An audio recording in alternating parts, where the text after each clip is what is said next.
Hello friends, ఈరోజు మనం legal terminology తెలుసుకునే ప్రాసెస్లో మూడో రోజుకి వచ్చాము. రోజు ఒక 5 వర్డ్స్ అనుకున్నాం కదా. సో ఈరోజు 5 వర్డ్స్ స్టార్ట్ చేద్దాం. Welcome to Vijayanand Eduhub channel. All of you please subscribe if you have not done till now. Okay, తప్పకుండా చేసుకోండి.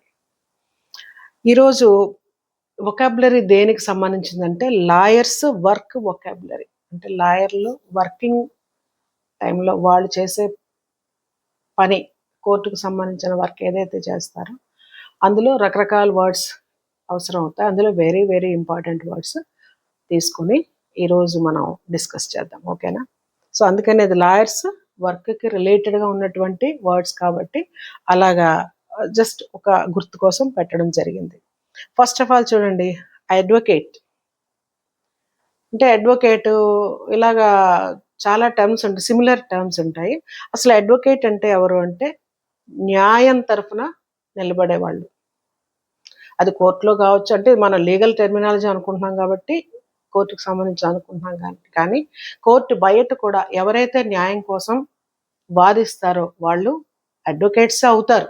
బట్ సర్టిఫైడ్గా కోర్టులో అది వాదించడానికి వాళ్ళు కోర్స్ చేస్తారు, వాళ్ళు లాయర్స్ అని పిలువబడతారు.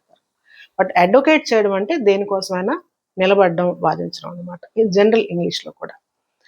So a person who argues cases, ఎవరైతే కేసుల్ని కోర్టులో వాదిస్తారో వాళ్ళని అడ్వకేట్స్ అంటారు. సో మనం లీగల్ టెర్మినాలజీలోకి వస్తున్నాం కాబట్టి జనరల్ ఇంగ్లీష్లో ఉన్న అడ్వకేసీ పక్కన పెట్టి ఇప్పుడు అడ్వకేట్ ఎవరు అంటే ఎవరైతే కేసుల్ని కోర్టులో వాదిస్తారో వాళ్ళు అడ్వకేట్స్ అని పిలువబడతారు. ఓకే, నెక్స్ట్ వన్ ఇది సెంటెన్స్లో కూడా ఇచ్చాను చూడండి. He is a famous advocate. సెంటెన్స్లో ఉపయోగిస్తే he is a famous advocate, she is a famous advocate, you have to consult a famous advocate for this case.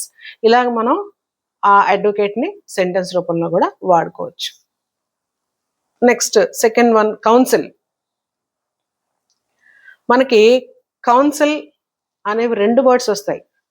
అంటే ఇక్కడ కాంటెక్స్ట్ వచ్చింది కాబట్టి చెప్తున్నాను. ఇది COUNSEL, కౌన్సిల్ అంటే సలహాదారు.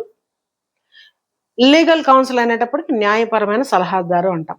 కౌన్సిల్ అనే వర్డ్ కూడా COUNCIL అంటే అది ఇప్పుడు అప్రస్తుతమైన కాంటెక్స్ట్ వైజ్గా ఆ వర్డ్ కూడా కన్ఫ్యూజ్ అయ్యే వర్డ్ కాబట్టి చెప్తున్నాను. కౌన్సిల్ రెండు కూడా ఇంచుమించుగా ఒకేలాగా వినడానికి ఉంటాయి. స్పెల్లింగ్లో తేడా ఉంది, మీనింగ్లో కూడా ఉంది.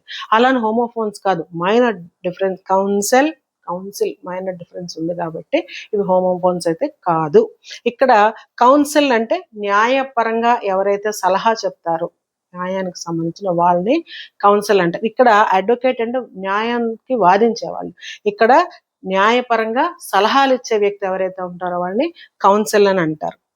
ఇలా ప్రతి కంపెనీలో కూడా, ఇప్పుడు కార్పొరేట్ కంపెనీల్లో వాటిల్లో లేదా పెద్ద పెద్ద డిపార్ట్మెంట్స్లో కూడా ఈ లీగల్ మ్యాటర్స్ డీల్ చేయడానికి ఒకరిని వేసుకుంటారు, వాళ్ళని కౌన్సిల్ అని అంటారు అన్నమాట.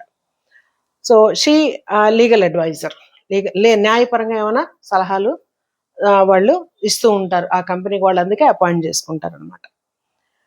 ఇది సెంటెన్స్లోకి వస్తే she works as legal council. చెప్పాను కదా, ఇది కోర్టులో ఉండరు వీళ్ళు, కోర్టు బయట డిఫరెంట్ ఆఫీసెస్లో న్యాయానికి సంబంధించినటువంటి ఆ మ్యాటర్స్ చూస్తూ అవి డీల్ చేస్తూ వాటికి సంబంధించిన సలహాలు ఆ కంపెనీకి లేదా హెడ్ ఆఫ్ ది డిపార్ట్మెంట్కి ఇస్తూ ఉంటారనమాట. సో వాళ్ళని ఆ లీగల్ అడ్వైజర్ అంటారు. దానికి సెంటెన్స్లో అయితే she works as legal council. Council అంటే అది కామన్ టర్మ్ అయిపోతుంది. లీగల్ కౌన్సిల్ అనేటప్పటికీ న్యాయపరమైన సలహాలు ఇచ్చేవాళ్ళు అని అర్థం. Next one, litigation. లిటిగేషన్ అంటే ఒక కేసుకు సంబంధించిన ఒక ప్రక్రియ అనమాట. న్యాయానికి సంబంధించినటువంటి న్యాయం అవసరమైనటువంటి ఒక కేసుకు సంబంధించినటువంటి ఒక ప్రాసెస్ ఏదైతే ఉందో దాన్ని లిటిగేషన్ అని అంటారు. ఈ లిటిగేషన్ అంటే process of taking legal action, ఒక న్యాయపరమైన చర్య తీసుకోవడానికి ఏదైతే ప్రొసీజర్ ఫాలో అవుతారో అంటే ఒక నోటీస్ ఇవ్వడం, నోటీస్ తర్వాత సమన్ పంపించడం, తర్వాత కేసు ట్రయల్కి రమ్మండం, తర్వాత ఆర్గ్యుమెంట్స్ జరగడం, ఫైనల్ వర్డిక్ట్ ఇవ్వడం, తీర్పు ఇవ్వడం, ఇదంతా కూడా ఒక ప్రాసెస్. ఈ ప్రాసెస్ని లిటిగేషన్ అని అంటారు. Litigation is nothing but process of taking legal action, న్యాయపరంగా ఒక చర్య తీసుకునే ప్రాసెస్ ఇది. ఓకే, ఇక్కడ చూడండి, the company is involved in litigation. ఆ కంపెనీ ఒకటి it is involved in litigation, ఒక లీగల్ ప్రాసెస్ లో ఇన్వాల్వ్ అయ్యి ఉందన్నమాట. ఇన్వాల్వ్ చెయ్యబడి ఉంది, అయ్యి కాదు ఇక్కడ.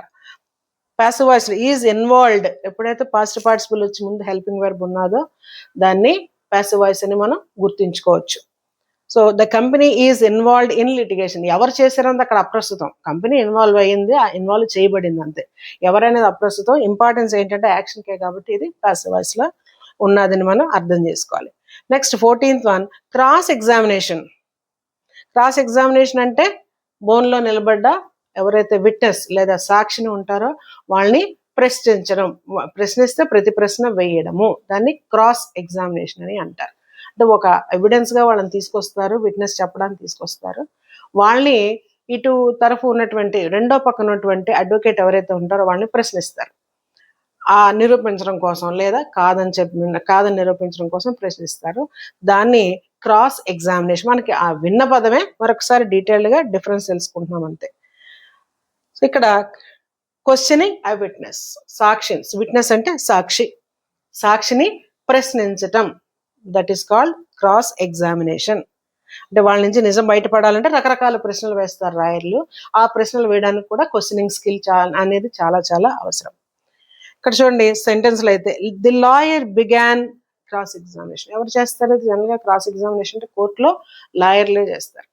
So lawyer began cross examination. Okay, మొదలు పెట్టారు. పాస్ట్ ఫామ్ లో ఉంది. బిగాన్ మొదలు పెట్టేశారు, పాస్ట్ ఫామ్ లో ఉంది. Next one 15th one, argument, వాదన. ఆ వాదన అంటే తను అనుకున్న పాయింట్ని ప్రూవ్ చేయడానికి వాదన. అది కేసు వేసిన వాళ్ళ ప్లేంటిఫ్ తరఫున కావచ్చు, డిఫెండెంట్ తరఫున కావచ్చు. ఈ లాయర్ వీళ్ళ తరఫున వాదిస్తారు, ఆ డిఫెండెంట్ తరఫున ఉన్న లాయర్ వాళ్ళ తరఫున వాదిస్తారు. ఏదైనా వాళ్ళ వాదన, వాళ్ళు ఏదైతే మాట్లాడదలుచుకుంటున్నారో, కోర్టులో ఏదైతే చెప్పదలుచుకుంటున్నారో ఆ చెప్పడాన్ని, దాన్ని నిరూపించడానికి ట్రై చేయడాన్ని వాదన అని అంటారు. That is argument. So argument అంటే ఒక్కసారి సెంటెన్స్ లో చూస్తే, lawyers reasoning in court. Meaning, English meaning ఇది. ఏదైతే లాయర్స్ రీజనింగ్ అంటే ఒక రీజన్ తో తన పాయింట్ ఆఫ్ వ్యూని ప్రజెంట్ చేస్తారో దాన్ని వాదన అంటారు. లాయర్స్ రీజనింగ్ ఇన్ కోర్ట్, కోర్టులో లాయర్ తాలూకా రీజనింగ్, కారణంతో కూడినటువంటి అంటే సహేతుకంగా తన వాదనని వినిపించడం, తన పాయింట్ ఆఫ్ వ్యూని ముందు పెట్టడం అనమాట, ప్రజెంట్ చేయడం. That is argument. His argument was not so convincing. ఇది సెంటెన్స్ లోకి వచ్చింది. ఆయన తాలూకా ఆర్గ్యుమెంట్ అంటే ఏదో ఒక లాయర్ ఆర్గ్యూ చేశారు, తన వాదనని ప్రజెంట్ చేశారు, but his argument was not so convincing. అంతగా అతని పాయింట్ని ప్రూవ్ చేసేటట్టుగా కన్విన్సింగ్ గా లేదన్నమాట. ఆర్గ్యుమెంట్ అంత కన్విన్సింగ్ గా లేదు, అంటే కోర్టు వారిని ఒప్పించేటట్టుగా లేదు అనేది. So convincing. పాజిటివ్ గా కూడా చెప్పుకోవచ్చు, his argument was very much convincing. అంటే చాలా చాలా అంటే నమ్మేటట్టుగా, కన్విన్స్ చేసేటట్టుగా ఉన్నది అనేది కూడా మనం చెప్పుకోవచ్చు. ఇలాగా ఈ 5 పదాలు కూడా క్రాస్ ఎగ్జామినేషన్, అలాగే argument, next litigation. Okay, litigation. Next second one ఏంటి? Legal council, advocate. ఈ 5 వర్డ్స్ కూడా ఈరోజు మనం డిస్కస్ చేసాము. చెప్పాను కదా, ఎక్కువైతే కొంచెం గుర్తుపెట్టుకోవడం కష్టం. అందుకని చిన్న చిన్నగా రోజుకి ఒక 5 వర్డ్స్ లీగల్ వొకాబులరీ అనేది ఏ డిఫరెంట్ కాంటెక్స్లో ఎలాంటి వొకాబులరీ ఉంటుందో ఇంకా చాలా ఉంటుంది. నేను ఇక్కడ చేస్తున్నవి చాలా ఇంపార్టెంట్ అని 5. ఇలాగా కొంత వొకాబులరీ అయిన తర్వాత నేను కొన్ని సెంటెన్స్లు కూడా, అంటే నాట్ ఓన్లీ వర్డ్స్, సెంటెన్సెస్ కూడా లాయర్స్కి అవసరం అవుతాయి. అవి కూడా ఏ కాంటెక్స్లో, ఏ సెంటెన్స్లు సింపుల్గా ఎలా ఉంటాయి, కొంచెం అడ్వాన్స్డ్గా ఎలా ఉంటాయి అనేది కూడా రాబోయే క్లాస్లో డీల్ చేయడం జరుగుతుంది. So for the next 5 words, let's wait for next class, that is tomorrow, day 4. Thank you all for watching this channel. Share చేయకపోతే షేర్ చేయండి, సబ్స్క్రైబ్ చేయకపోతే చేసుకోండి. మీ కామెంట్ తప్పకుండా కామెంట్ బాక్స్లో ఇవ్వాల్సిందిగా కోరుతాను. This is my humble request to all of you. Thank you.